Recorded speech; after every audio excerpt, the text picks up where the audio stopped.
welcome to one and all the delegates this scintillating Saturday on our 21st webinar, that's Drug and Potency Selection in Allopathy, Drug-Dependent Cases, by our most learned, hardcore doyen homeopaths from South India. The names, once it declared, it just came into my mind that Lord Vishnu and Lord Lakshmi blessed us, both of us, to speak on this screen, and this divine blessings is coming to all of us. Here we are going to learn this topic, as to all of us it is an enigma that what potency to be given, what drug to be given, and in this journey all the allopathic medicines to be stopped or to be continued is really a question mark for us. As we are going to go through this journey of listening to our doyen, let us make the homeopaths, the budding homeopaths, and those who have joined our webinar to build up their confidence level. And attending this webinar will definitely boost your energy, boost your confidence to make your decision of the foresee. So let us now know the first speaker of our session, Professor Dr. Mrs. D.B. Aruna. She is the head of the Department of Organon of Medicine from JSP Government College and with teaching experiences. And she is going to, sorry.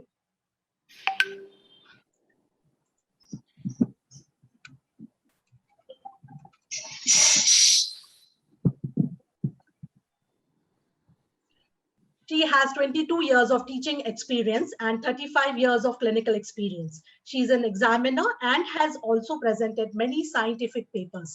So here we are into the speaker of Aruna Madam. Madam, the screen is all yours. Thank you.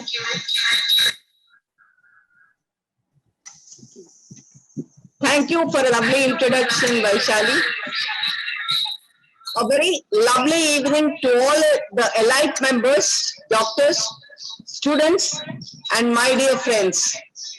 At the very outset, I would like to thank the NJH team, especially Dr. Rishpala, Dr. Asrani, Dr. Bhaskar Bhatt, and many others who have given me this opportunity to speak in the 21st webinar of NJH on the topic which was there dwelling in my mind continuously.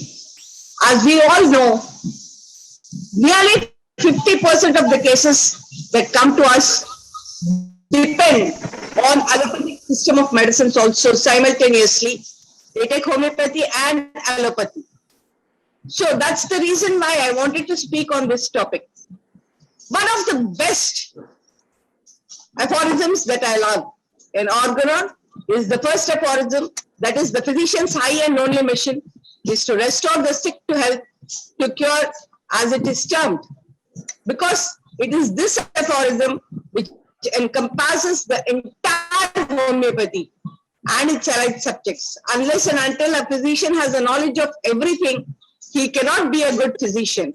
Along with this, we also should have the knowledge of the exact selection, the application of the similia, the principle of similia, the selection of a good remedy, as well as the exact dose and potency, which I think is very difficult, and we usually learn about it only by the process of experience. So actually, even I used to get very confused about doses and potencies in the initial days, though I used to follow the principles laid down by our stalwarts, yet there were many cases, especially where the patients used to take allopathic medicine simultaneously. I used to wonder which potency would work well. Of course, some of the cases were very successful, where we could wean off the patients from allopathic medicines, but some of the cases remained an enigma. And confusion continued. So this is one case which I would like to discuss with all of you, a case which is very close to my heart. In November 2018, a female aged around 55 years had an episode of dry cough with thirstlessness and desire for open air. The cough lasted only for 1 hour, but when she was given Pulsatilla just 201 dose, the cough subsided. She felt much better and she was able to continue with her daily course. But that night, in the middle of the night, she developed severe rattling cough with difficult expectoration, the typical rattling, wherein a slight expectoration was relieving her. She also developed severe shortness of breath or dyspnea, which was worse lying on the left side. Taking the acute symptomatology into consideration, antimonium tart 200 1 dose was given. And the medicine worked so beautifully that she had a lovely sleep that night, only to be followed by a tremendous prostration the next morning. The prostration was profound. Get up from the bed or even open the eyes. Antimonium tart, Pulsatilla, and even arsenic did not give any kind of a relief at all. On examination, it was seen that she had bilateral crepes in her lungs. Immediately X-ray chest and the HRCT was done, which revealed that she had severe pneumonitis. She was advised immediate hospitalization by her uncle and her son, who were very close to her and who were the doctors. That her SpO2 was just 80.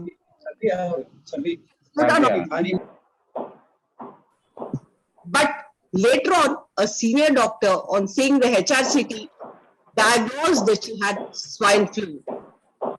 And then she was shifted to a corporate hospital, a bigger hospital. Later, during the process of treatment, she developed acute kidney injury, diabetes mellitus, and hypertension. She was put on hemodialysis. Every third day, she would undergo hemodialysis. And then she was discharged after 15 days. Even after discharge, she had that profound weakness and she was not really normal. This is a discharge summary. Then she recovered slowly, the allopathic medicines followed by the homeopathic treatment. Later on, after one of her seniors gave her arsenic and she started slowly recovering. She recovered, she started going to her duties. The same lady, unfortunately, developed herpes zoster in July 2019. Ranunculus bulbosa 200 in frequent doses cured her of herpes zoster. But subsequently, in October 2019, again, if I remember the date exactly, it was 2nd October on Gandhi Jayanti that she developed pneumonitis again. She was rushed to the hospital. She was admitted in ICU. She was given the treatment and was discharged after 15 days. After the discharge, again, a senior homeopath gave her Calibet 200. As she was very chilly, had a stingy yellow expectoration, which was worse. The cough and the expectoration were worse at 3 a.m. Typical stingy expectoration. But then what happened? She again became, her sufferings increased. And she had to be rushed to the hospital again. She was put on hemodialysis again. The treatment continued. She was in the hospital for 15 days and then was discharged. At the same time, she developed a severe pain in the left popliteal region. Any amount of allopathic medicine, homeopathic medicine was given did not relieve her of the pain. The pain was very, very severe, that she was literally crying with the pain. Then, one of her relatives who was in the house gave her mousse spray. When the mousse spray was sprayed, she got relief. She felt happy, but the pain came again after 2 hours. She sprayed again. She was better. And again the pain came after 2 hours. So she sprayed the mousse spray a number of times, consequently resulting in huge blobs, which later on developed into large ulcers. Immediately, a CT angio of the left leg was taken, and then it revealed artery. Was done for this. She was discharged again after 15 days. This is the discharge summary again. ఇది video of లోనే ఉంది కదా? Ma'am, sorry to interrupt. There is a background noise coming from your end, probably. No.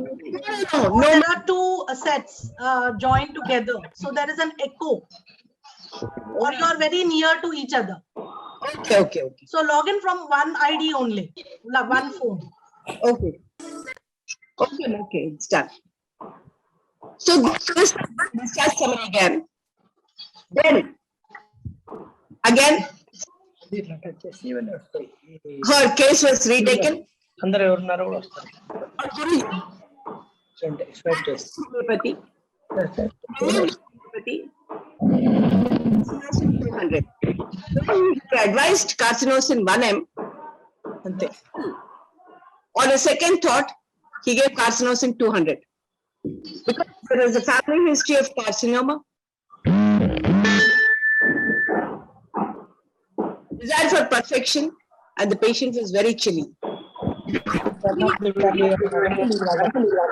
In the evening, the very next day, ఎవరు మాట్లాడుతున్నారు వాళ్ళు?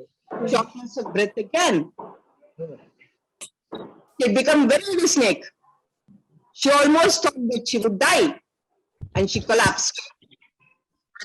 Rushed to the hospital, where she was metabolic acidosis. Again, she was admitted to ICU and was put on the ventilator. What was the situation?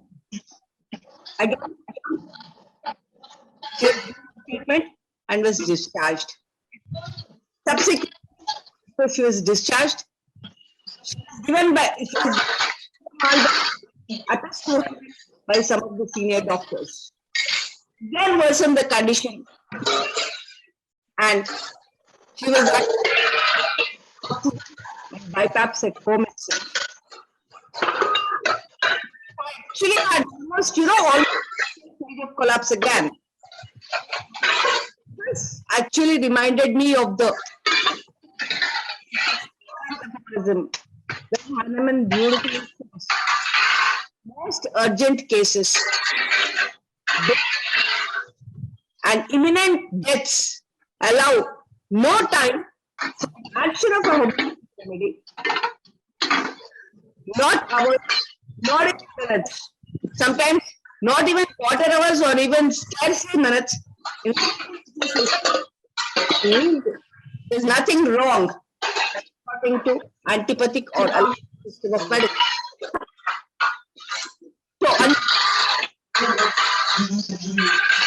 here with the case with homeopathy, I had to wait a vital energy. And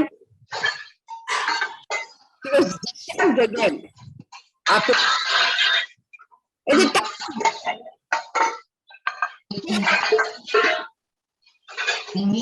breathlessness, that was all constipation, distance in being disturbed at 3 in the morning, sleep in the evening, but get up in the morning. So First, as I told you, was fine till 3 a.m. But she would get up. I mean, you could almost, correct your time, 3 a.m. exactly. And again fall asleep around 6 a.m. or during the day. She had desire for ice cold water. Her nostrils were blocked in the night. And she had a frequent chorus during the daytime. She was very fastidious in nature. Fastidious, especially about her work. If a work has been given to her, she allotted work to anybody else also. She was very particular that the work had to be done perfectly. And she too had to complete the work perfectly on time. Her past history revealed several infective fevers during the childhood, like typhoid, jaundice, malaria, whatnot. She had 2 fractures, one in 2007, another one in 2016. She was also operated upon in 2007 for her fracture in the left leg.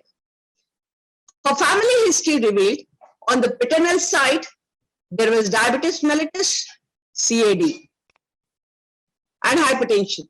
The maternal side, there was diabetes mellitus and carcinoma. The spouse apparently healthy. She has 2 sons who are apparently healthy. Her personal history in the original state revealed that the appetite was moderate, bowel movements were regular, urine was a free flow, no abnormality detected in the sweat, and the sleep was refreshing. She had thirst for moderate quantities of cold water at long intervals. She desires hot food, fried foods, and different cuisines. She loves different cuisines and also spicy foods. Though she's not a foodie, but she likes different tastes. She's a chili patient, but at the same time, she cannot tolerate extremes. She cannot tolerate extreme summer nor extreme winter. Looking at her physiognomy, she is tall, slim, fair, with thick hair and a small face. Her mental generals, which were actually aggravated after the sickness, were irritability, frustration. She could not bear contradiction in any form, highly fastidious about the work, prefers perfection, and had a snapshot anger when work allotted to others were not done on time. But she wouldn't mind coming down and apologizing. She never liked consolation in any form at all. She loved affection. She wanted affection. And as I told you, most of these symptoms like snapshot anger, irritability, cannot bear contradiction, all of them aggravated after the sickness. So, waited till she gained a little bit of energy. And then slowly started thinking of medicating her with homeopathy. As we all know, when we get cases or when we have to treat cases which come from other systems of medicine, especially allopathy, where the patients cannot refrain from the allopathic treatment, and we have to give homeopathic treatment simultaneously, then the presenting picture should be that of a conjoined malady. That is, the original disease symptoms, along with the symptoms that have developed after taking the allopathic system of medicine. Exactly, this is how her picture was also erected. That was after she recovered a little. And she was, as I felt, that she was in a position to take homeopathic medicine. Her totality was re-erected. And on repetization, we got phosphorus 30. Phosphorus. Phosphorus 30 was given to her. Initially thought of giving phosphorus 6. After looking at all the incidents that had happened during her sickness. But then, now she had regained a little bit of energy. I thought she'll be able to respond to phosphorus 30. So phosphorus 30 was given. What happened? She did not find any change. The symptoms were as they are. Hughes and Richards always believed in lower potencies. Dudgeon and Richard Hughes believed in lower potencies. In fact, Dunham also quotes beautifully saying that sometimes when you give the higher potencies, we can go down to lower potencies as and when required. And he found lower potencies in most of the cases working better than the higher potencies. At that time, according to Dudgeon, 6.6 was the higher potency. And the dose was always preferred to be a smaller dose. Because there was not much of a change with phosphorus 30, phosphorus 200 was given. And subsequently, what happened? The distension of abdomen increased. At the sleep, there was no change at all. And more than anything, the feeling of well-being was not set in. She was feeling very uncomfortable. And then the totality was erected again. This time, the typical totality of the blocking of nostrils in the night, fluent coryza during daytime, falling asleep early in the evening, getting up at 3 a.m. and falling asleep again during the daytime. The chilly nature, along with not able to tolerate the summer, the distension of the abdomen, alternate constipation and diarrhea, all of them were taken again, and then it was seen that the drug indicated was Naxomica. Here again, Naxomica 30 only was given, because with phosphorus 200 also, there was an aggravation of the symptoms. That is why I did not have the courage to start with Naxomica 200. I started with Naxomica 30. The patient started feeling slightly better. There was an improvement in the appetite as well as the sleep. More than anything else, a feeling of well-being started setting in. Naxomica 30 was repeated once every month. After 3 months, when the condition had come to a status quo, Naxomica 200 was given. And there was a lot of improvement in the patient. The appetite had improved very well. The sleep was refreshing. There was no question of waking up at 3 a.m. The bowels improved. The mental symptoms had all improved. The irritability had reduced. The patient was feeling comfortable. And more than anything else, many of the allopathic remedies were weaned off.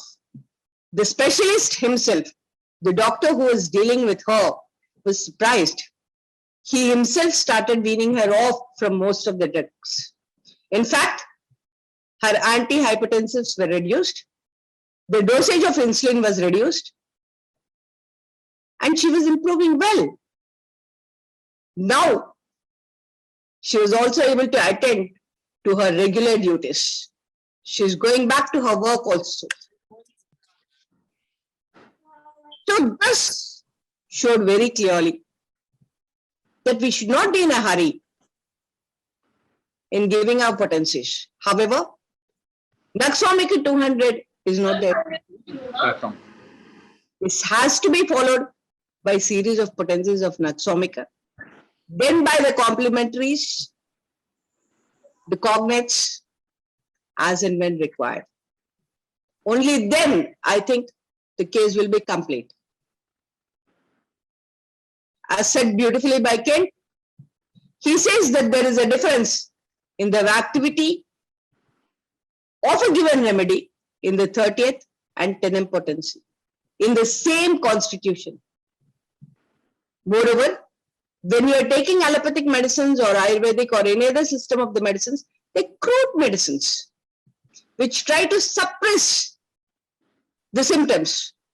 our dynamic potencies try to push out the suffering that the body has.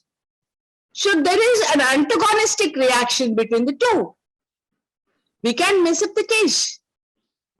So in such conditions, it is always better initially to start with a lower potency and gradually, as and when the vital energy of the individual starts improving, we can slowly increase our potencies and then wean off, if necessary, the allopathic drugs also.